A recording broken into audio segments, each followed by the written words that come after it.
Jack. Hello, sir. Welcome to Elevate Talk Show. Thank you. You have been well champion. Thanks. Oh, beautiful. My name is Big Elephant. Mm-hmm. My real name is Daniel Lemgang Tawan Law. Okay, wow. It's a lot, yeah, it's alright. That's me, but my name is Big Elephant. Mm-hmm. Okay. That's me. You know the big elephant, the big one? Yeah, the big, yeah. Yes. The brownish thing. Indeed. Yeah. Yes. Elevate Show, that's what it's all about. You're having a good time, sharing, eye-opener. Mm-hmm. So today, we're having this Jack. Amen. Hallelujah. Amen. Okay. May you tell the viewers who you are? Yeah, so my name is Jacqueline Sechele, and I am in the ministry, obviously, gospel preacher, and in so many things. So I bet today actually we're gonna talk mainly about domestic abuse, which is my passion. Not to abuse people obviously, but to make an awareness about it in born again Christian churches. Yes. So that has been my mandate, that is what I've been doing, that is me. So obviously I'm in the UK, we are based in the UK. Most of our work are here in the UK, and obviously back there in Africa. So that's mainly where the awareness is gonna spread. Beautiful. Beautiful. The viewers, tune in.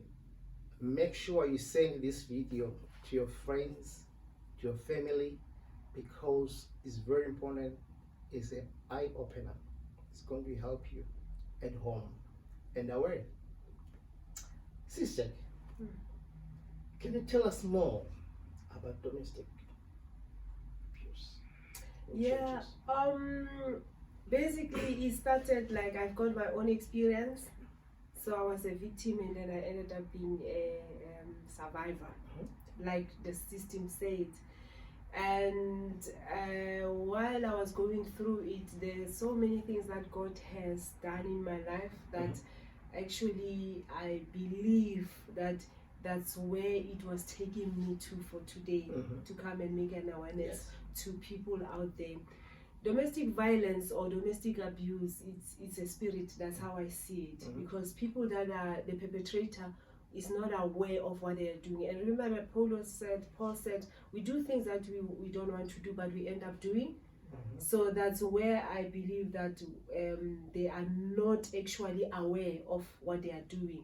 I'm not saying that the perpetrators are right or whatever, no, but in the spiritual point of view, when you look at it, hence my program is about in born again Christian churches, so that I speak the language that most of us will understand. But for those who are not born again, obviously there are things that they have to be aware of, that actually God has assigned the church to be the answer to things like domestic abuse.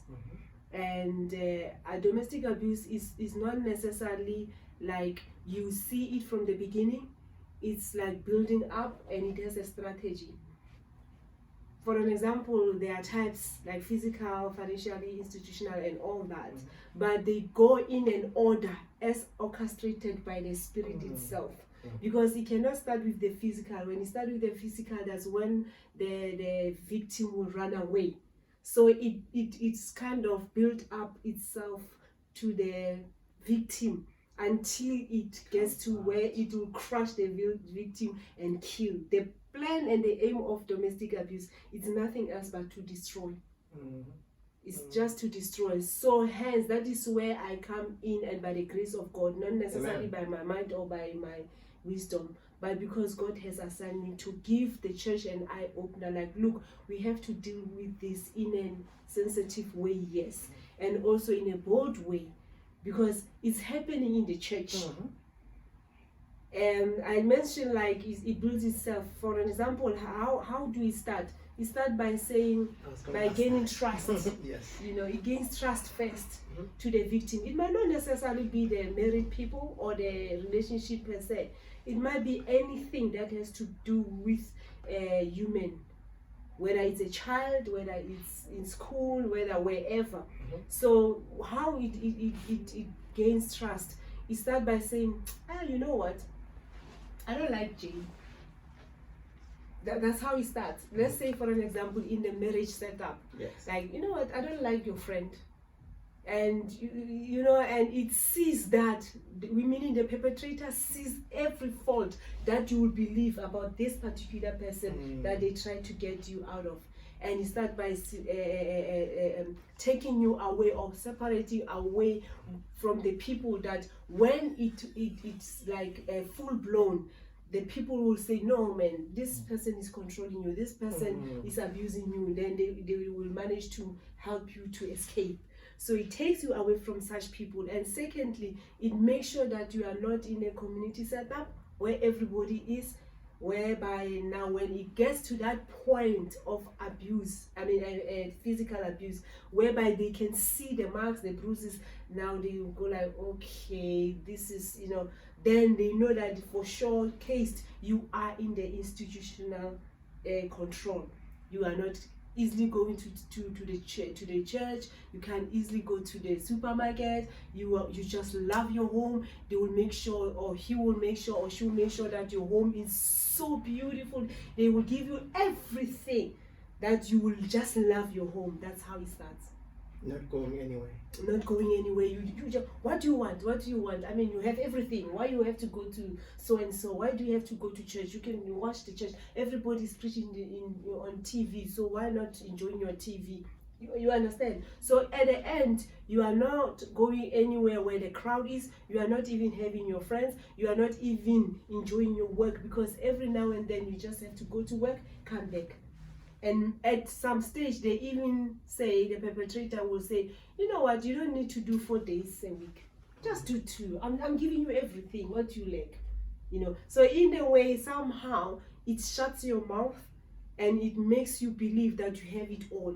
But actually, it takes everything away. Because the other thing that it does, the domestic abuse, it takes your sense of identity, your sense of value, and indirectly again, because it makes you feel like a queen, but yet at the same time it treats you like a commoner. Not in a bad way, but in a real perspective, a commoner is somebody who's not obviously in the level of the reality. So it takes away your sense of identity, because you no longer who you are. You are not nobody in the community, because you have been taken away from the community. You don't take part even in the church, whereby that's where actually you have to have the sense of identity in the body of Christ. So it has taken that away. So it has total control in every aspect of your life. Hence, that is why I'm saying the identity will be shattered. And once you have no identity, now it comes to the psychological one, whereby it will say like, you are nothing. And of course you are nothing, because he treats you like nothing from the beginning, and you allowed that. So when that person realizes that, how they can come out? To be honest, it takes years to come out. And to come out, it will need the grace of God to come out, because I know in England most of the people that has went home dead. And that's why I'm saying it takes years and the grace of God, because once you are the victim, you cannot see anything but love. When he beats you, you see the culture behind it. No, you know, African men can beat, no offense, but as an African, you just see that, because that is what has been implanted in your mind. Like, I'm an African man, I'm the head, and then when they beat, they also say, oh, I love you. So it's not easy to come out. Hence, again, when you start talking, you be careful where to go. There are systems in place, obviously. There are social services, there are police and all that. All those that has been placed for the domestic violence and for the victim itself to run to. It is not easy to go to if everything is shut down for you. So we need the church to preach, because when somebody says, okay, you can see a church on your TV, imagine if somebody that you are listening to or the victim is listening to talks about domestic abuse once in every preacher's service or sermon. That will help.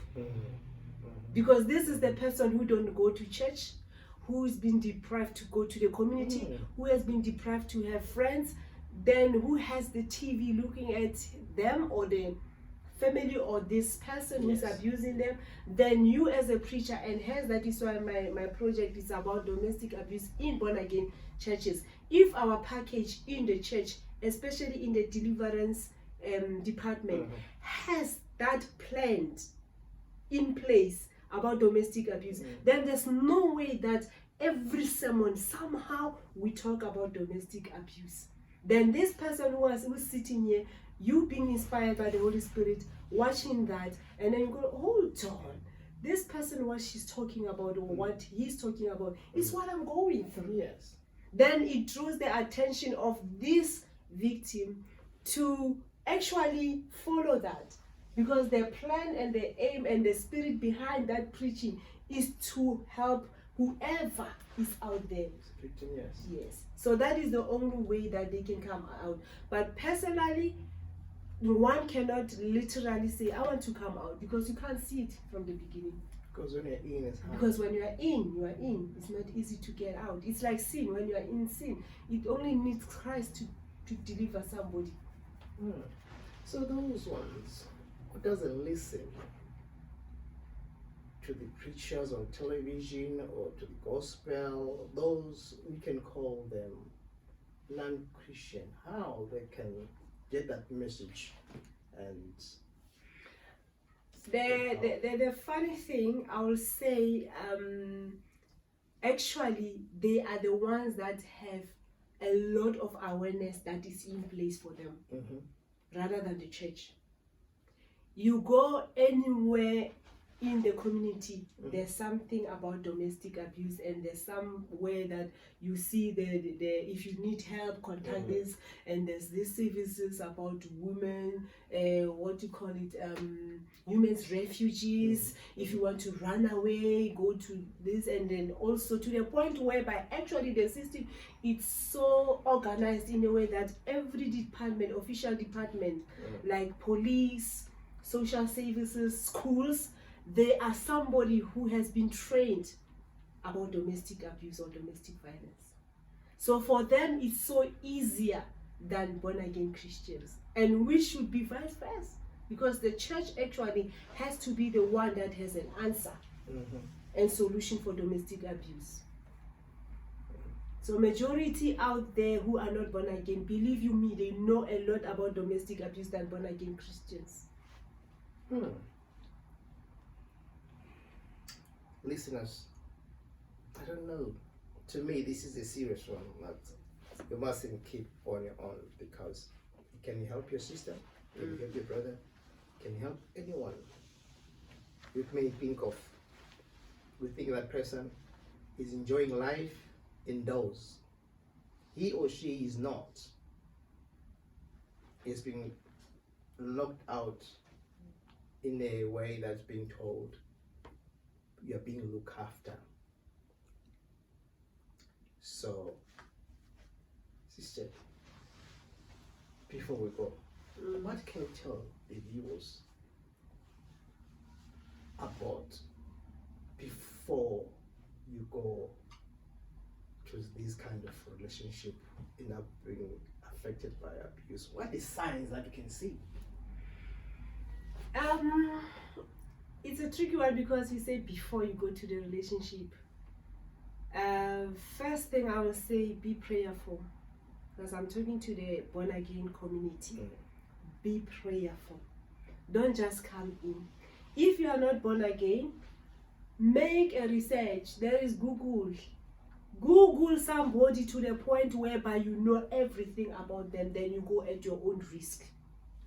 Same as Bazaran. Find out about their ex-relationships. You have no clue how you can dig some of the things. And again, you go at your own risk. There's nothing like, oh, he cannot be like the other to me like he was to the other one, because number one, you're gonna deal, you have to deal with the person who's coming probably with what he was before, and you cannot change them when they are already in. And there's nothing like marriage can change somebody. So that is the only thing that I can say. Like, be prayerful and take your time. Don't jump into anything. There's still plenty of time, and marriage is commitment. It's a lifetime commitment. You cannot just come in and out like you please because this person is beating you or whatever. It is not easy. But okay, that's all I can say. Oh, Jack, thank you very much. Thank you very much. Welcome. Please don't forget to like and subscribe and send as much as you can. This is a vital message. It's a great message. Thank you to everyone. Thank you. May God bless you.